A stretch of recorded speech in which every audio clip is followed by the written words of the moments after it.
Good morning to all my lovely students and Assalamu alaikum to everyone. I hope student you all are very fine and doing well at your home. And I hope that you have already started learning for your final exams. As for the second standard, we have started our recapitulation chapters, the chapters which are going to come for the final exams. Right, student? So, as you know that, student, we have started chapter number 4, the clothes I wear, recapitulation, part number 2.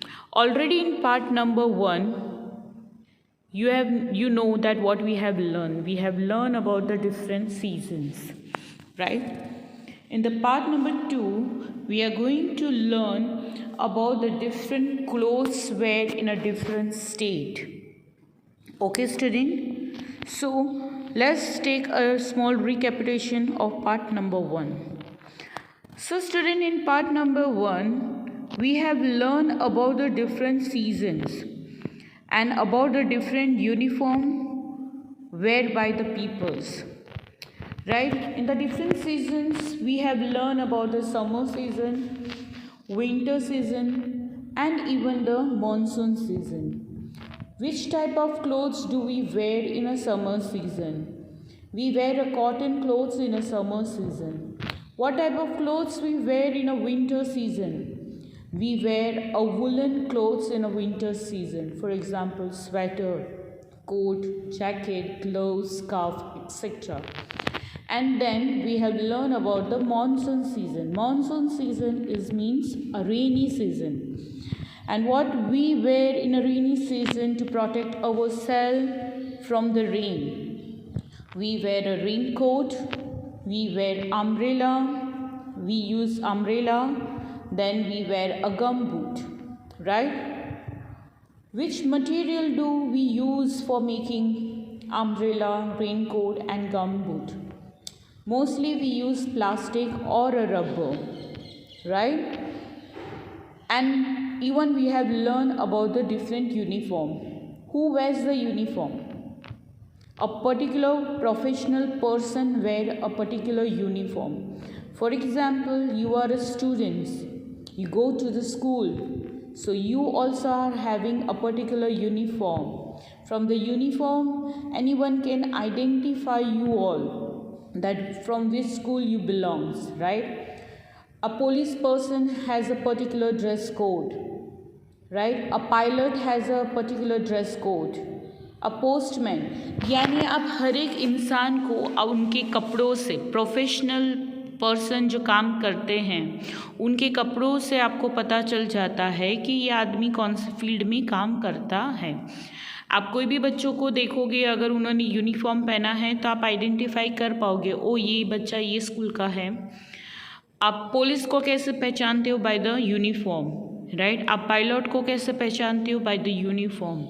आप lawyer को कैसे पहचानते हो? वकील, कि भाई ये वकील है, ये लॉयर है जो कोर्ट में काम करता है, by the dress code, right? आप शेफ को कैसे पहचानते हो? By the dress code. So this all things we have learn in part number 1. Now in part number 2 we are going to learn about the different kinds of clothes wear in India. So kinds of clothes worn in India. People from different parts of India wear different kinds of clothes. India में बहुत अलग अलग states हैं, है ना?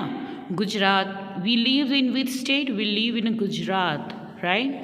Maharashtra, Karnataka, Tamil Nadu, Assam, Rajasthan, Kashmir, right?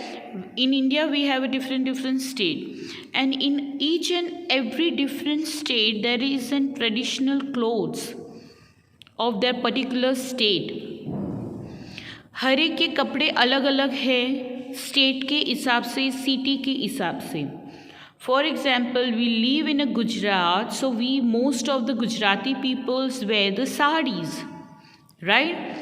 If you go to the Punjab, अगर आप Punjab states में जाओगे, हरियाणा साइड जाओगे, पंजाब के साइड पे जाओगे, peoples wear their traditional dress. I will show you the pictures of their traditional dress also, that what type of dress mostly they wear. Traditional dress यानी कि अगर उनके वहाँ कोई भी फंक्शन होता है तो वो वही कपड़े पहनते हैं मोस्ट ऑफ सभी लोग. और हम बंगाल का ड्रेस भी देखेंगे, traditional dress. Most of the traditional dress in the Bengal people means lady wear a sari and they are having a different style of wearing the saris, and the people and the men they wear a dhoti type and kurta, a long kurta, and along with that they put a scarf on their shoulders.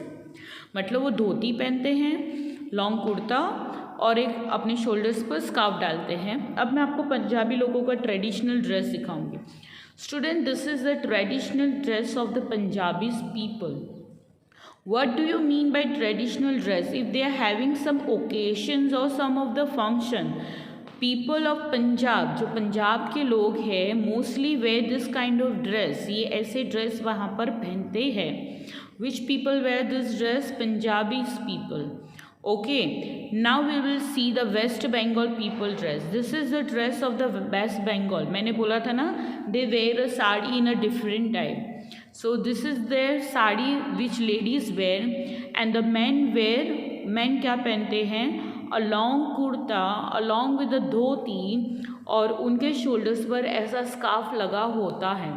So this is the dress, traditional dress of the Bengali people. Now see the next. What is the next? Now Rajasthani and Assam. Now we are going to see the people who live in the Rajasthan and the people who live in the Assam. What type of dress mostly they wear? वो कौन सा dress पहनते हैं? Right, as मैंने अभी ही आपको थोड़ी देर में एक्सप्लेन किया कि इंडिया में बहुत सारे कल्चर्स हैं. हिंदू, मुस्लिम, सिख, ईसाई, Christians, Parsi, right, Bengali people, Maharashtrian peoples, Keralians people, Tamil Nadu's peoples, many culture lives in the India. और वो सभी कल्चर्स के अलग अलग ड्रेस है, उनका खुद का ट्रेडिशनल ड्रेस है पहनने के लिए. Right, we Muslims also have a particular traditional dress. We wear a dress, then we wear a hijab, we wear a burqa, right? And what the men wear the kafni, lehengas and the cap on their head. So अब हम देखेंगे कि Rajasthani peoples they wear a chanya chori, है ना? They have a choli and chanya, and then the men also have a feta on their head and their dhoti and kurta. Now we will see. So student, this is the dress of the Rajasthani people. So can you see this dress? ये आदमी और औरत ने कैसे dress पहना है? This is the totally चनिया चोरी. आप राजस्थान जाओगे तो आपको ऐसे ही पीपल्स आपके चारों तरफ मिलेंगे. So this is the traditional. Now this is the traditional dress of Assam. See, this is an traditional dress means जब भी वहाँ पर कोई उनका फेस्टिवल या ऐसा कुछ होता है, most of the ladies and the man wear the same kind of the sari. उनका पैटर्न, जो साड़ी का पैटर्न होता है वो सेम होता है, मेड भी कलर में थोड़ा डिफरेंट होता है. बट ये आदमी लोगों ने, जो मैन लोगों ने जो अपने सिर पर जो स्कार्फ बांधा है, ये स्कार्फ सबसे ज़्यादा इम्पॉर्टेंट है आसाम में. आसाम में लोग कहीं पर भी जाते तो उनको गिफ्ट में ये स्कार्फ देते, तो scarf is the main traditional cloth. पता चला? Now see the next. Now we are going to learn about the people who live in a Kashmir and the people who live in a Tamil Nadu. Now student, the people who live in a Kashmir, they live in a hilly area. वो mountains area में रहते हैं totally. वहाँ पर all the times बहुत ज़्यादा cold होती है, स्नो गिरता रहता है, बारिश गिरती रहती है, and they live in a very cold atmosphere.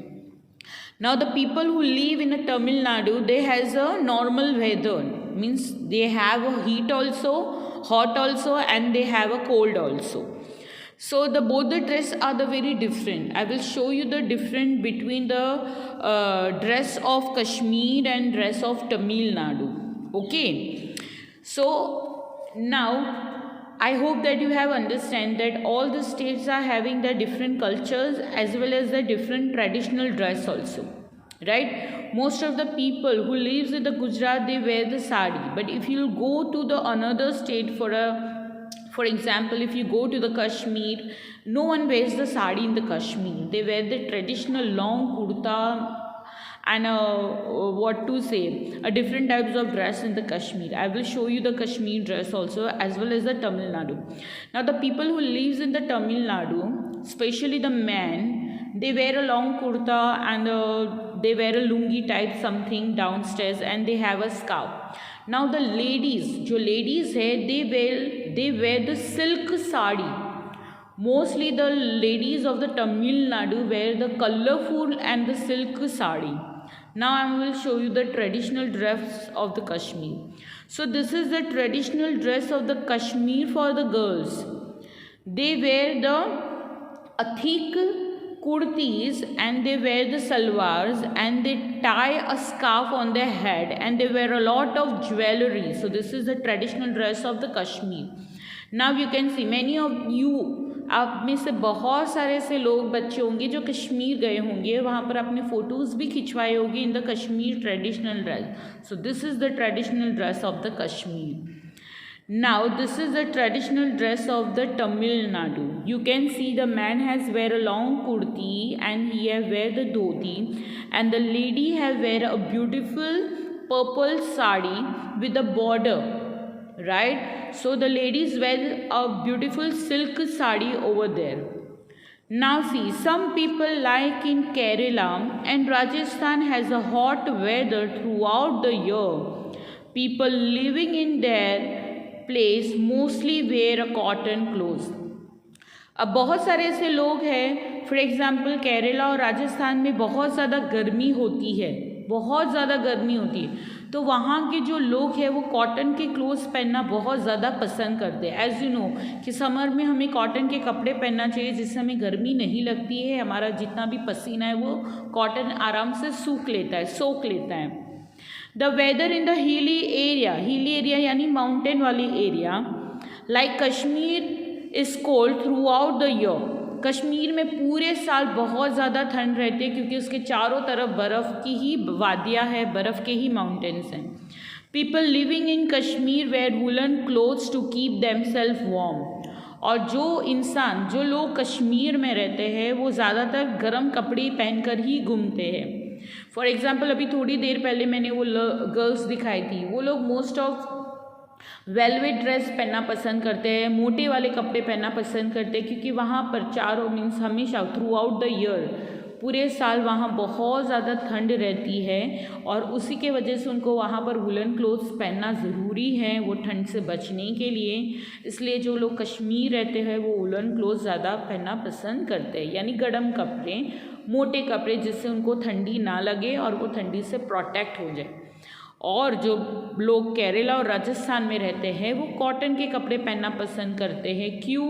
क्योंकि वहाँ बहुत ज़्यादा गर्मी होती है, पूरे साल इतना वेदर उनका कूल नहीं रहता है, तो कॉटन के कपड़े पहनने से उनको थोड़ा रिलैक्स फील होता है. उनका जितना भी पसीना होता है वो सारा कॉटन क्लोथ क्या करता है, सूख लेता है and they feel good in the cotton clothes. They can not wear a heavy woollen clothes और a very silky clothes, because if you wear a silk clothes also in a hot season you feel more hot, right. अगर आप गर्मी में silk के कपड़े पहनोगे तो भी आपको बहुत ज़्यादा गर्मी महसूस होगी.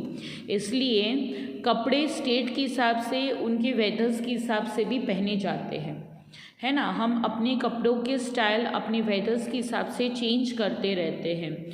फॉर एग्ज़ाम्पल अभी इधर ठंडी चल रही है जहाँ हम गुजरात में रह रहे हैं, तो mostly we wear a thick coat, है ना. हम जीन्स के कपड़े ज़्यादा पहनना पसंद करते हैं, मोटे वाले कपड़े पहनना पसंद करते हैं. हम वुलन क्लोथ्स, स्वेटर्स है, शॉल्स है, स्कार्फ्स है, ये हम पहनकर घूमते रहते हैं. Why? Because it is a winter, so हम विंटर में कॉटन क्लोथ्स नहीं पहन सकते. हाँ, in the hot season we wear a cotton clothes. गर्मी की सीज़न में हम कॉटन क्लोथ्स को पहन सकते हैं. Now see the next.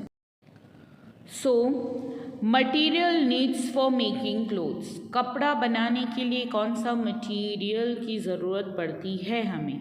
Let's see. Cotton. We get cotton balls from cotton plants. The balls are converted to the thread through spinning. This thread called yarn is used to make cotton clothes. आपको पता है बच्चों clothes कैसे बनते हैं, कपड़ा कैसे बनता है? कपड़ा कॉटन से बनता है। कॉटन का मतलब रुई। आपने रुई देखी ना, समटाइम्स आपको लग जाता है तो हम कॉटन से आपके वो जो लगी हुई जगह को क्लीन करते हैं डेटॉल से, उसको बोला जाता है कॉटन। अब आप ये सोचोगे कॉटन से कपड़ा कैसे बनता है? स्टूडेंट, कॉटन के भी प्लांट्स होते हैं। आपको पता है जो कॉटन है उसका भी खेत होता है, प्लांट होता है। आप में से बहुत सारे पेरेंट्स फार्मर्स होंगे और उनके फार्म्स में अलग अलग चीज़ को ग्रो करते होंगे, और बहुत सारे ऐसे पेरेंट्स भी होंगे जिनके फार्मिंग में ये कॉटन प्लांट्स ग्रो होते होंगे, राइट? आपको पता होगा। तो इस कॉटन को तोड़ा जाता है, उसको तोड़ने के बाद फैक्ट्रीज़ में भेजा जाता है। फैक्ट्री में कॉटन पूरी तरह से क्लीन होता है, साफ़ होता है, और ये कॉटन में से फिर उसको धागा बनाया जाता है। धागा बनने के बाद उसका यान बनाया जाता है, यानी उसके रील्स बनाए जाते हैं। धागे के क्या बनाए जाते हैं? रील्स। फॉर एग्ज़ाम्पल आपको मैं समझाने के लिए बोल देती हूँ कि फॉर एग्ज़ाम्पल हम पतंग चगाते हैं ना, काइट, तो उसका कैसा फिरका आप पिलाते हो, है ना, पूरा उसका एक यान बनाते हो कि भाई एक साथ ही पूरा आप काइट को फ्लाई कर सकते हो। तो वैसे ही कॉटन में से जब थ्रेड बन जाती है, थ्रेड बन के रेडी हो जाते हैं, तो उसके यान बनते हैं। आप यहाँ पर साइड पे देख सकते हो थर्ड पिक्चर में, राइट? उसके गोले बन जाते हैं। फिर ये यान जो है वो कपड़ों की फैक्ट्री में जाते हैं जहाँ पर कपड़े बनते हैं।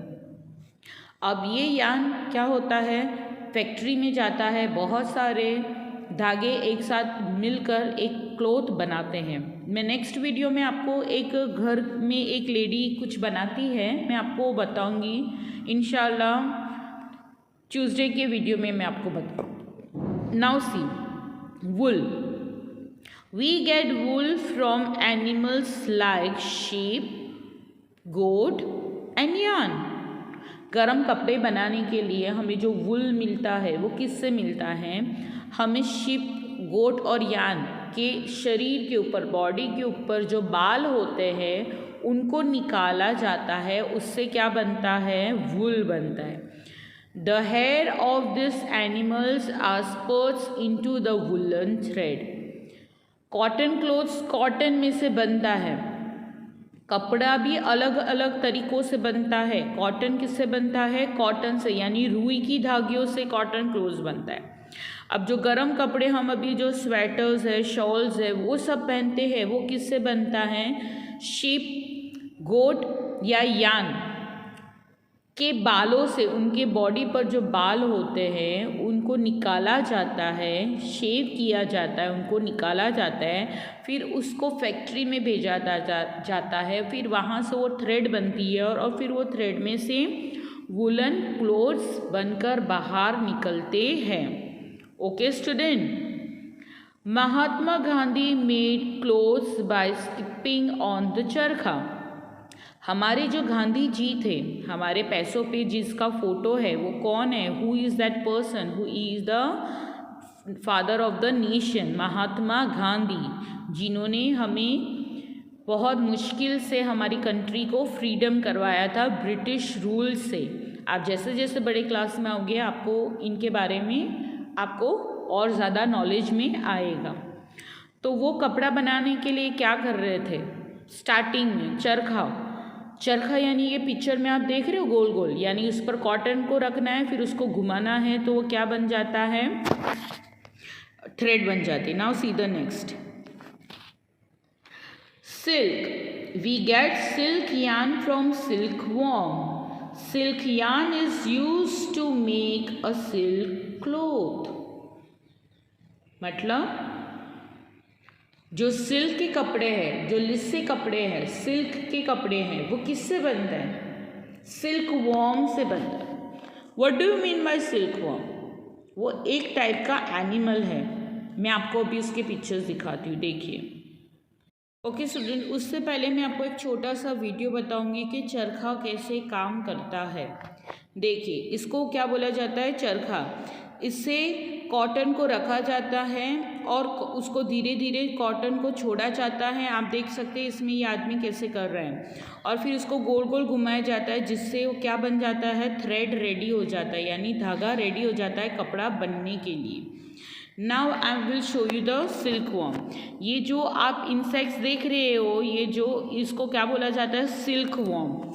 अब ये स्पेशली एक ऐसे वॉर्म्स हैं जिसको पाला जाता है, इसकी खेती की जाती है। ये क्या होता है, ये इसकी वॉर्म्स की खेती की जाती है, स्पेशली खेतों में इसको उगाया जाता है। ये ग्रीन कलर के पत्तों पर अपना जाल बिछाते हैं, यानी सिल्क निकालते हैं अपने बॉडी से। ये देखिए, जैसे मकड़ी कैसे हमारे घरों में जाला बनाती है, तो वैसे ही सिल्क वॉर्म वो ग्रीन कलर के पत्तों पर पूरा सिल्क को अपने बॉडी में से जो चिकास निकलता है, जो सिल्क निकलता है, उसको क्या करती है, पूरे उस लीव्स पर फैला देती है। इस तरीके से उनके बॉडी में से ऐसा एक टाइप का सिल्क जाला निकलता है, वो लोग वो खुद ही प्रोड्यूस करते हैं, राइट, उसको निकाल देती है। फिर वो इस तरीके से क्या हो जाता है, राउंड हो जाता है, यानी वो कॉटन की तरह बन जाता है।